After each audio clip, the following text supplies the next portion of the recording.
Hello guys, আশা করি সবাই ভালো আছেন। আবারও আপনাদের মাঝে একটি লাভ স্টোরি নিয়ে আসলাম।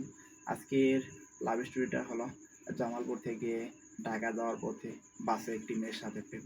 তো আপনারা তো বুঝতে পারছেন আজকে লাভ স্টোরিটা কী পরিমাণ সুন্দরভাবে চলতেছে। তো হঠাৎ করে একটি চাকরির ইন্টারভিউ দেওয়ার জন্য আমার ইমার্জেন্সি ঢাকা যাওয়া লাগে। তো তার জন্য আমি টিকিট কাটতে পারিনি। তো সরাসরি আমি জামালপুর শহরে একটি রাজে পরিবহনের বাসে উঠি। তো উঠে আমি বাসের যে বাস ড্রাইভার তার পাশেই আমি বসে থাকি। তো একটু গরম থাকার কারণে শরীর থেকে অনর্গল পানি পড়তেছিল, এতটা পরিমাণ গরম ছিল। তো তার একটু পরেই যে সামনের সিটগুলা, তো সেই সিটে একটি মেয়ে বসে আছে, তার পাশে একটি সিট খালি। তো সেই সিটে ব্যাগ রাখা রয়েছে।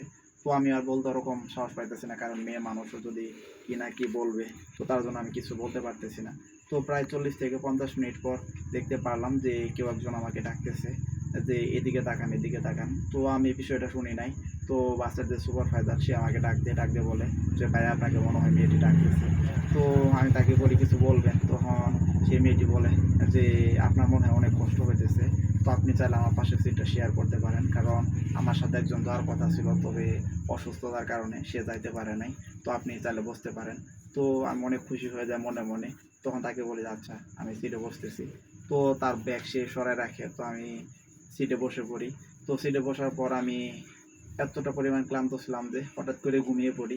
তো আমার ঘুম ভাঙার পর দেখতে পারলাম যে সেই মেয়েটি আমার দিকে অনেক অনেকক্ষণ যাবতীয় তাকিয়ে আছে, এরকমভাবে বোঝা গেতেছে।